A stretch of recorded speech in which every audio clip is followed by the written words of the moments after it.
ಉಪ್ಪಿನಕುದ್ರು ಪ್ರೌಢಶಾಲೆಯಲ್ಲಿ ದಲಿತ ಮುಖ್ಯ ಶಿಕ್ಷಕಿಗೆ ಶಾಲೆಗೆ ಬರದಂತೆ ಬಹಿಷ್ಕಾರ ಹಾಕಿ ಅವರ ಮೇಲೆ ದೌರ್ಜನ್ಯವೆಸಗಿರುವುದು ಅಕ್ಷಮ್ಯ. ದಲಿತರ ರಕ್ಷಣೆಗೆ ಧಾವಿಸಬೇಕಾದ ಜನಪ್ರತಿನಿಧಿಗಳು ಹಾಗೂ ಅಧಿಕಾರಿಗಳು ಮೇಲ್ಜಾತಿಯವರ ಪರ ನಿಂತಿರುವುದು ನಾಚಿಕೆಗೇಡು.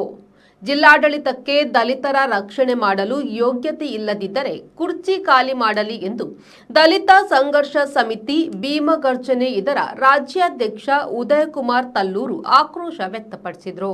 ಉಪ್ಪಿನಕುದ್ರು ಪ್ರೌಢಶಾಲೆಯಲ್ಲಿ ಮುಖ್ಯ ಶಿಕ್ಷಕಿ ಮಾಲತಿ ವಿ ಅವರಿಗೆ ಶಾಲೆಗೆ ಬರದಂತೆ ಬಹಿಷ್ಕಾರ ಹಾಕಿರುವ ಎಸ್ಟಿಎಂಸಿ ಅಧ್ಯಕ್ಷ ಹಾಗೂ ಸಹ ಶಿಕ್ಷಕಿಯವರನ್ನು ಅಮಾನತುಗೊಳಿಸಬೇಕೆಂದು ಆಗ್ರಹಿಸಿ ದಲಿತ ಸಂಘರ್ಷ ಸಮಿತಿ ಭೀಮಗರ್ಜನೆ ತಾಲೂಕು ಸಮಿತಿ ವತಿಯಿಂದ ತಾಲೂಕು ಪಂಚಾಯತ್ನ ಎದುರು ನಡೆದ ಪ್ರತಿಭಟನಾ ಧರಣಿಯನ್ನು ಉದ್ದೇಶಿಸಿ ಅವರು ಮಾತನಾಡಿದರು. ಶತಮಾನೋತ್ಸವ ಆಚರಣೆಯ ತಯಾರಿಯಲ್ಲಿರುವ ಶಾಲೆಯಲ್ಲಿ ದಲಿತ ಮುಖ್ಯ ಶಿಕ್ಷಕಿ ಇರಬಾರದೆಂಬ ಉದ್ದೇಶದಿಂದ ಕಳೆದ 6 ತಿಂಗಳುಗಳಿಂದ ಅವರ ವಿರುದ್ಧ ಷಡ್ಯಂತರಗಳನ್ನು ನಡೆಸುತ್ತಲೇ ಬಂದಿದ್ದಾರೆ. ಶತಮಾನೋತ್ಸವ ಸಂಭ್ರಮದ ವೇದಿಕೆಯ ಮೇಲೆ ಮೇಲ್ಜಾತಿಯವರಿಗೆ ಸರಿಸಮಾನವಾಗಿ ದಲಿತ ಶಿಕ್ಷಕಿ ಕೂರಬಾರದೆಂಬ ಹಿಡನ್ ಅಜೆಂಡಾ ಇಟ್ಟುಕೊಂಡು ಈ ಎಲ್ಲಾ ಗೊಂದಲಗಳನ್ನು ಸೃಷ್ಟಿಸಲಾಗಿದೆ ಎಂದರು. ಅದೇ ಉಮೇಶ್ ಎಸ್ಟಿಎಂಸಿ ಅಧ್ಯಕ್ಷ, ನೀವು ಒಳಗೆ ಬರಬಾರ್ದು. ವಿಡಿಯೋದಲ್ಲಿ ಇದೆ, ನೀವು ಮಾತಾಡಂಗಿಲ್ಲ, ಅವಾಜ್ ಆಗ್ತಾರೆ. ಅದು ಕರೆಕ್ಟ್ ಆಗಿದೆ. ಆವಾಗ ಅಧಿಕಾರಿಗಳು ಏನು ಮಾಡಿಲ್ಲ, ಅವ್ರ ಮೇಲೆ ಎಫ್ಐಆರ್ ಮಾಡಿಲ್ಲ. ಅಲ್ಲಿ ಎಸ್ಸಿಗಳಂದ್ರೆ ಅಲರ್ಜಿ ಇದೆ. ನಮ್ಗೆ ಸ್ಪಷ್ಟವಾಗಿ ಅಭಿಪ್ರಾಯ ಇದೆ. ಈ ಹಿಂದೆ ಗೋಪಾಲ್ ಮಾಸ್ಟರ್ ಅಂತ ಒಬ್ರು ಇದಾಗ ಶತಮಾನೋತ್ಸವ 100 ಡೇಸ್ ಅಲ್ಲಿ ಆಗಿದೆ. ಅಲ್ಲಿ ಅವರು ನಿವೃತ್ತಿ ಆಗೋರಿಗೆ ಶತಮಾನೋತ್ಸವ ಆಚರಣೆ ಮಾಡಿಲ್ಲ. ಯಾಕಂತ ದಲಿತ ವಿರೋಧಿ ಇದೆ. ಒಬ್ಬ ಶತಮಾನೋತ್ಸವ ಮಾಡುವಾಗ ಬ್ರಾಹ್ಮಣರ ಸಮಸಮವಾಗಿ ಒಬ್ಬ ಎಸ್ಸಿ ಮುಖ್ಯಪ್ರದೇ ಕೂತ್ಕೊಳ್ತಾ ಅನ್ನೋ ಉದ್ದೇಶದಿಂದ ಇವರನ್ನ ಅಲ್ಲಿ ಮಾಡಿಲ್ಲ. ಈಗ 108 ವರ್ಷ ಆಗಿದೆ, ಈಗ ಮಾಡ್ಲಿಕ್ಕೆ ಕೊಟ್ಟಿದ್ದಾರೆ. ಮತ್ತೆ ನಮ್ಮ ಬೆಳ್ಳಿ ಹಬ್ಬ ಸರ್ಕಾರಿ ಪ್ರೌಢಶಾಲೆಗೆ 31 ವರ್ಷ ಆಗಿದೆ, ಇಲ್ಲಿವರೆಗೂ ಮಾಡಿಲ್ಲ. ಯಾಕಂದ್ರೆ ಮಾಲತಿ ಟೀಚರ್ ಅಂತ ಎಸ್ಸಿ ಟೀಚರ್ ಇದ್ದಾರೆ, ಅಲ್ಲಿ ಮಾಡಿಲ್ಲ. ಅವರನ್ನ ಇವರು 6 ತಿಂಗಳಿಂದ ಪಿತೂರಿ ಮಾಡಿ ಈ ಶತಮಾನೋತ್ಸವ ಜೊತೆಯಲ್ಲಿ ಈ ನಮ್ಮ ಬೆಳ್ಳಿ ಹಬ್ಬವನ್ನು ಆಚರಣೆ ಮಾಡಬೇಕು ಅನ್ನೋ ಉದ್ದೇಶದಿಂದ ಅವರನ್ನು ಅಲ್ಲಿಯ ಒಂದು ಓಲ್ಡ್ ಸ್ಟೂಡೆಂಟ್ ಯೂನಿಯನ್ ಮಾಡಿ ಅಲ್ಲಿಂದ ಅವರ ಜಾತಿವಾದಿಗಳನ್ನು ಸೇರಿಸಿಕೊಂಡು ಅವರನ್ನ ನೇರವಾಗಿ ಅಕ್ಷರದಾಸದ ಪಿತೂರಿಯನ್ನು ಮಾಡಿ ಅವರನ್ನು ಹೆರಗಾಕ್ತಕ್ಕಂಥ ಕೆಲಸ ಇವತ್ತು ಉಪ್ಪಿನಕುದ್ರು ಎಸ್ಟಿಎಂಸಿ ಮತ್ತು ಜಾತಿವಾದಿಗಳು ಮಾಡಿದ್ದಾರೆ. ಪ್ರತಿಭಟನಾ ಸ್ಥಳಕ್ಕೆ ಆಗಮಿಸಿದ ಜಿಲ್ಲಾ ಪಂಚಾಯತ್ನ ಮುಖ್ಯ ಕಾರ್ಯನಿರ್ವಹಣಾ ಅಧಿಕಾರಿ ಪ್ರತೀಕ್ ಬಾಯಲ್ ಅವರು ಪ್ರತಿಭಟನಾ ನಿರತರೊಂದಿಗೆ ಕೂತು ಅಹವಾಲು ಆಲಿಸಿದರು.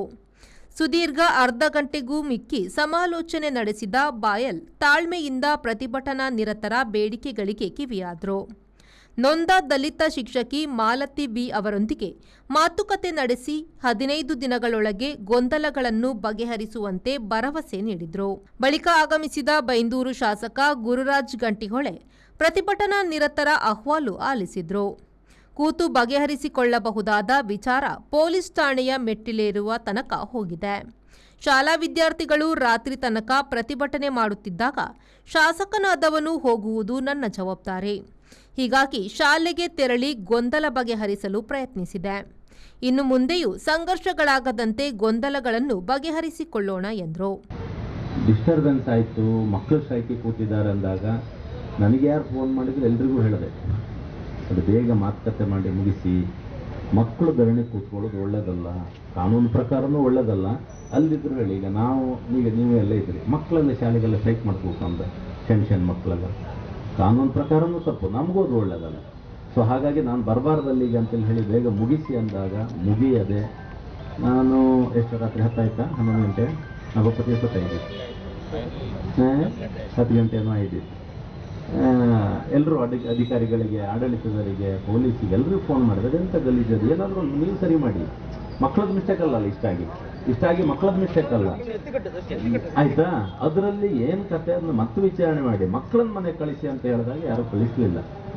ಜಿಲ್ಲಾ ಪಂಚಾಯತ್ನ ಮುಖ್ಯ ಕಾರ್ಯನಿರ್ವಹಣಾ ಅಧಿಕಾರಿ ಪ್ರತೀಕ್ ಬಾಯಲ್ ಹಾಗೂ ಬೈಂದೂರು ಶಾಸಕ ಗುರುರಾಜ್ ಗಂಟಿಹೊಳೆಯವರ ಭರವಸೆಯ ಬಳಿಕ ಪ್ರತಿಭಟನಾ ಧರಣಿಯನ್ನು ತಾತ್ಕಾಲಿಕವಾಗಿ ಹಿಂಪಡೆಯಲಾಯಿತು.